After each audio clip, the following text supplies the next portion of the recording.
The meaning of life is just to be alive. It is so plain and so obvious and so simple. Yet everybody rushes around in a great panic as if it were necessary to achieve something beyond themselves. Now, have you noticed something peculiar? Something rather strange happens when a person awakens, when they suddenly see through the veil of social conditioning, the endless race for achievement, the games of approval, money and image.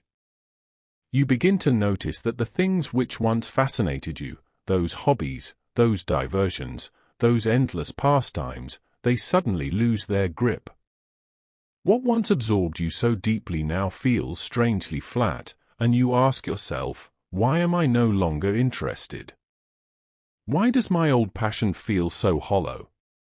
The truth is that awakening has a way of turning the spotlight back upon life itself. See, most of us take up hobbies for a very good reason, to escape.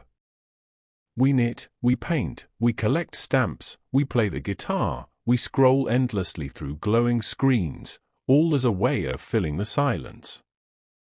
Because the silence, if you are not yet awake, is unbearable. It feels empty. It feels like death. And so you must busy yourself, distract yourself, entertain yourself. But then one day you awaken, even if just for a fleeting moment. You see that the silence is not empty at all. It is full. Full of being, full of presence, full of you. And suddenly all those hobbies you once used to fight the silence are no longer needed. Now don't mistake me. I am not saying there is anything wrong with hobbies. To paint, to play, to carve wood, to strum strings. These are beautiful expressions of life. But the question is not about the hobby itself. It is about the motive. Were you painting because you love the paint, the brush, the colors, dancing? Or were you painting because you couldn't bear the void of an unoccupied evening? Were you strumming the guitar because sound and silence were embracing through your fingers? Or were you strumming because you needed to drown out the fear of being alone? You see the difference? When awakening comes, the artificial motive collapses, and so naturally many hobbies collapse with it. It's a curious paradox.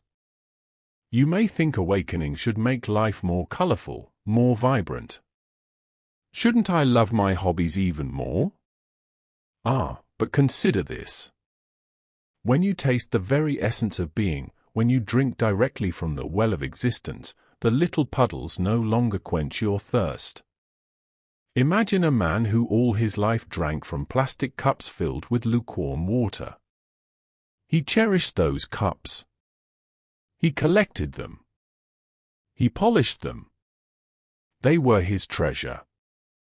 But one day he comes upon a mountain spring, cold, pure, alive. Do you think he will go back to polishing plastic cups? Of course not. He has found the source. And so it is with hobbies. They were your cups. But awakening is the spring. Now there is a danger here, a subtle trap. Some people upon awakening begin to despise their old hobbies. They say, these things are trivial, meaningless. I am beyond all that. But you see, that is just another ego trick. That is pride dressing up in spiritual robes.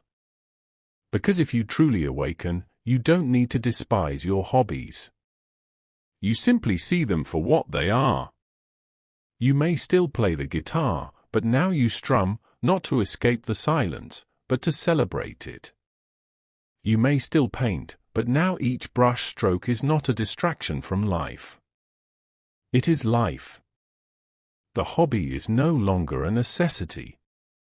It becomes a play. You see, the real reason you lost interest in your hobbies is not because you are broken. It is because you are whole. The hobbies once served as bandages, but the wound has closed. The hobbies once served as masks, but the face has been revealed. The hobbies once served as entertainment, but now life itself entertains. And so you sit quietly, perhaps drinking a cup of tea. And in that moment, you realize this is it. This is the play. As I once said, this is the real secret of life, to be completely engaged with what you are doing in the here and now. And instead of calling it work, realize it is play. When you awaken, you no longer need hobbies to simulate play. For life itself becomes the great hobby. But then another question arises. If hobbies fall away, if old passions dissolve, what then? Does life become dull, barren, monotonous? Not at all. In fact, it becomes richer than ever because you are no longer doing something merely for the sake of filling time. You are doing it because the doing is its own reward. You may walk without needing a destination. You may sing without needing an audience. You may sit by the river without needing to fish. This is when life becomes truly alive. So, if you've lost interest in your hobbies after awakening, don't panic. Don't think something has gone wrong. On the contrary, it means something has gone wonderfully right. You have seen through the game. You have tasted the spring and the plastic cups no longer hold your attention. The trick now is not to cling to the past nor to condemn it, but to enter more fully into the present. For here, in the simple fact of being alive, not doing, not escaping, not distracting, but simply being, you will find the greatest hobby of all, the hobby of being human. And that is where we begin. But of course, the story does not end here. Because after awakening, once the old hobbies fall away, a deeper challenge arises. What do you do with this vast space of freedom? How do you live when the usual distractions no longer satisfy? Muddy water is best cleared by leaving it alone. When the old hobbies dissolve, when the diversions of yesterday no longer hold you, there arises a strange moment, a gap. It feels like standing in a room after the furniture has been removed. For years, the chairs, the tables, the bookshelves filled the space, and now they are gone. And you say to yourself, what am I supposed to do here? Sit on the floor.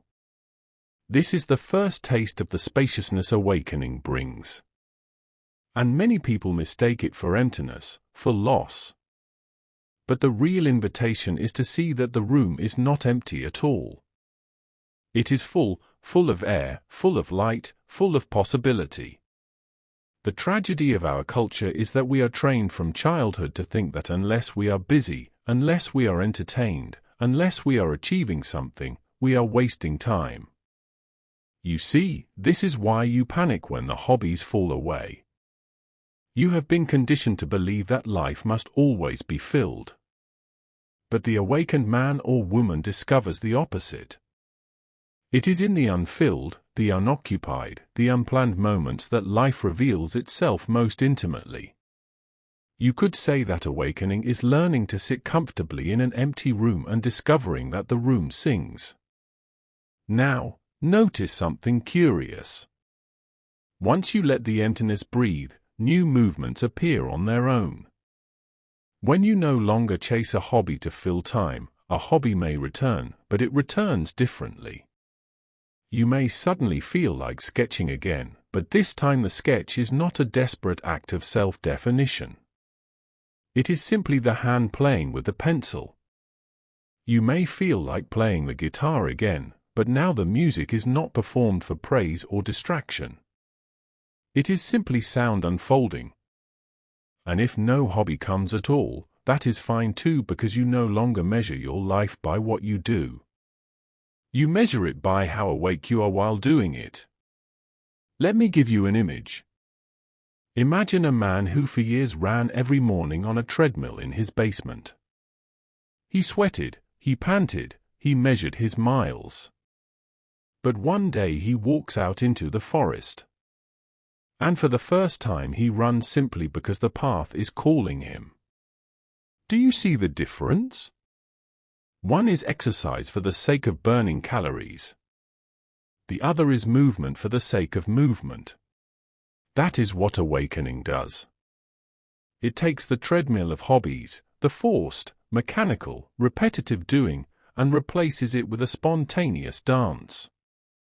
But of course, this newfound freedom is not without its challenge. You may feel restless because the mind, still tethered to old habits, whispers, "Shouldn't you be doing something? Shouldn't you pick up that old project again? Shouldn't you keep yourself occupied?" And here, the practice is patience. Do not rush to fill the space. Do not decorate the empty room too quickly. Let the silence teach you its music. For, as I once said, muddy water is best cleared by leaving it alone. In the same way, your life after awakening is clarified not by rushing to replace hobbies, but by allowing the spaciousness to reveal what it already holds. Another paradox. You may find that rather than collecting more hobbies, you now begin to simplify. Instead of 10 different distractions, you discover one simple joy that is enough. A walk at sunset, the sound of rain on the roof, a single flower in the garden. And here's the miracle. What seems small is not small at all. The sound of rain contains the whole universe if you truly listen. When you awaken, you don't need more. You only need this.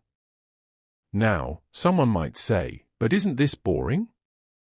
To live without the drama, the endless stimulation, the constant projects. But that's the trick. Boredom only exists when you are resisting the present moment.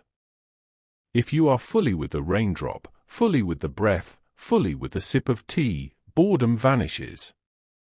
Life is not dull. It is infinitely rich, infinitely subtle. You discover that a single moment of awareness contains more depth than a lifetime of distraction. So why did you lose interest in your hobbies? Because awakening is a shift from quantity to quality, from distraction to depth, from filling time to inhabiting time. And when you taste this depth, the old shallowness no longer satisfies. Yet this is not the end of the journey. For once the old interests fade, and once the space opens, another question arises. How do you live in the world? How do you move among people who are still chasing, still busy, still filling every silence with noise? This, the art of living after awakening in a world that has not awakened, is the next great chapter. And it is here that the real dance begins.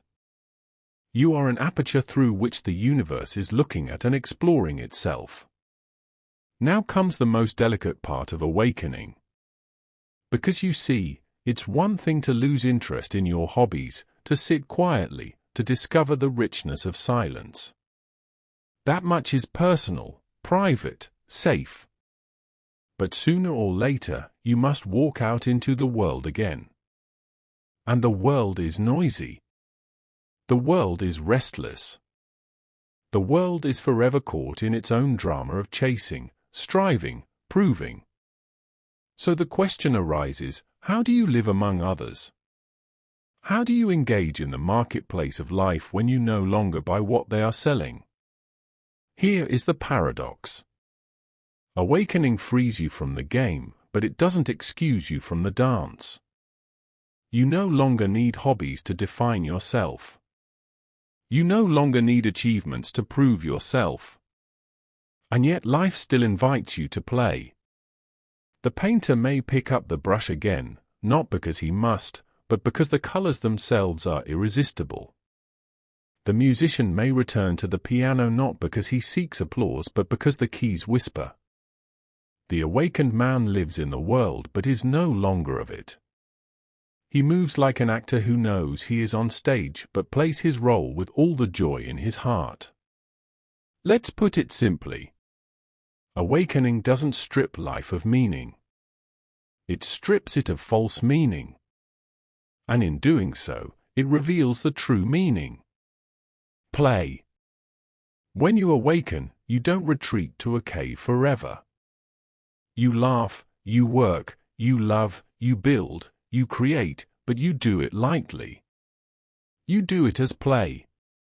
Imagine watching children at the beach building sand castles. They dig, they pile, they decorate. They are completely absorbed. But do they cling to the castle when the tide comes? No. They laugh as it dissolves because the joy was never in the finished castle. The joy was in the play itself. So it is with life after awakening. You build, you work, you create, but you know it is sand, and therefore you can finally enjoy it. But here's the challenge. The world doesn't understand this. You will meet people who look at you and say, "Why are you not ambitious anymore? Why don't you care about climbing higher, getting richer, being more?" And you will smile because you know they are still polishing their plastic cups while you have tasted the spring. But do not condemn them. For remember, you too once believed the same. Instead, let your presence be the teaching. Not by preaching, not by correcting, but simply by living lightly. By showing that joy is possible without the endless chase. This is perhaps the greatest gift of awakening. Not that you escape the world, but that you illuminate it. Now, let us go deeper. Some of you after awakening may feel a loneliness because suddenly the conversations of ordinary life, the gossip, the small talk, the obsessions feel shallow. You wonder, where do I belong now? Who do I share this with? This is part of the path. But here is the secret. You do not awaken to separate yourself from others. You awaken to discover that others are not others at all. For when you see clearly, you realize that every person in their striving, their clinging, their hobbies, their distractions is simply the universe forgetting itself. And you are the universe remembering. You and they are not separate. You are two waves on the same ocean. So what do? You live with compassion. You smile at the frantic man polishing his plastic cup. You share tea with the woman who cannot sit in silence. You do not need to fix them. You only need to embody freedom. And sometimes, without a word, your presence will awaken something in them. Now, there is one more thing. Awakening is not the end. It is not a trophy to be won and put on the shelf. It is the beginning of a new way of living. A way that requires constant openness. Do not cling even to awakening. Do not make it into your new identity. Because the moment you say, "I am awakened," I am beyond hobbies, I am beyond this or that, you have already fallen back into the game. Instead, return again and again to the simplicity of this moment.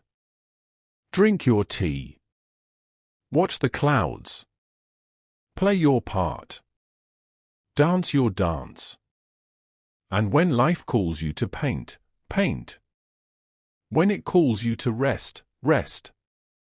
When it calls you to love, love. So why did you lose interest in your hobbies after awakening? Because awakening is not about hobbies. It is about discovering that life itself is the ultimate art.